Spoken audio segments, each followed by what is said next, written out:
बहुत समय पहले एक शक्तिशाली राक्षस राजा के शासन के तहत स्वर्ग कांपता था।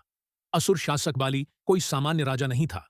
धर्म के प्रति उनकी भक्ति और अनुष्ठानों में उनके बेजोड़ कौशल ने उन्हें न केवल पृथ्वी बल्कि स्वर्ग पर भी विजय प्राप्त करने की अनुमति दी। देवताओं को निर्वासन के लिए मजबूर किया गया, लेकिन जब अंधकार ने ब्रह्मांड के संतुलन पर ग्रहण लगाने का खतरा पैदा कर दिया, तो एक दिव्य योजना क्रियान्वित की गई। बाली की शक्ति अराजकता या विनाश पर नहीं बनी थी। यह अनुशासन, भक्ति और अपने कर्तव्यों के प्रति अटूट प्रतिबद्धता के माध्यम से अर्जित की गई थी। लेकिन जैसे जैसे उसकी ताकत बढ़ती गई, वैसे वैसे उसका अहंकार भी बढ़ता गया। देवताओं पर उसकी जीत ने उसे विश्वास दिलाया कि वह अजेय है, और जल्द ही उसने तीनों लोकों पर पूर्ण प्रभुत्व स्थापित करने की कोशिश की। देवता, जो अब शक्तिहीन हैं, संतुलन बहाल करने के लिए संरक्षक विष्णु की ओर मुड़े। विष्णु ने सुनी और एक ज्ञानपूर्ण मुस्कान के साथ पृथ्वी पर अवतरित हुए। एक शक्तिशाली योद्धा के रूप में नहीं, बल्कि वामन नाम के एक विनम्र छोटे ब्राह्मण के रूप में। वामन एक भव्य अनुष्ठान के दौरान बलि के दरबार में पहुंचे। उस समय उदार राजा किसी भी मांगने वाले को उपहार दे रहे थे। छोटे ब्राह्मण ने हाथ जोड़कर विनम्र अनुरोध किया, हे राजा, मैं उस भूमि से अधिक कुछ नहीं मांगता जिसे मैं 3 चरणों में तय कर सकता हूं।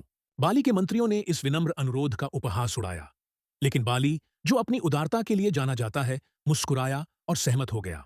वामन अचानक एक विशाल रूप में विकसित हो गया, जो पृथ्वी के ऊपर था।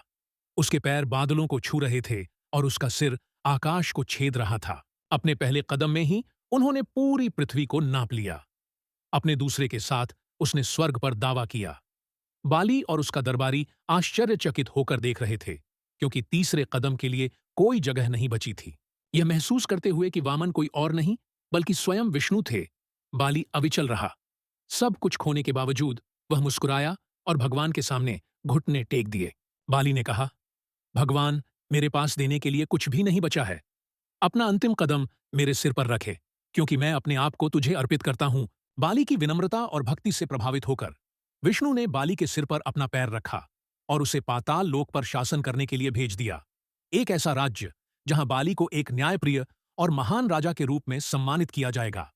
बदले में विष्णु ने बाली को अमरता का आशीर्वाद दिया और उसे हर युग में सम्मानजनक स्थान देने का वादा किया। बाली की कहानी हमें सिखाती है कि सच्ची महानता शक्ति को धारण करने में नहीं, बल्कि उसका बुद्धिमानी से उपयोग करने में निहित है, और यह जानने में कि कब उसे छोड़ना है। मॉरल ऑफ द स्टोरी: यह देवताओं और राक्षसों की कहानी से कहीं अधिक है। यह विनम्रता, परिप्रेक्ष्य और समर्पण की शक्ति की कहानी है। अभिमान अंधा कर सकता है, यहां तक कि सबसे शक्तिशाली भी लड़खड़ा सकते हैं जब अभिमान उनके निर्णय पर हावी हो जाता है। Stay grounded, no matter how high you rise. दिखावे के आधार पर निर्णय न लें।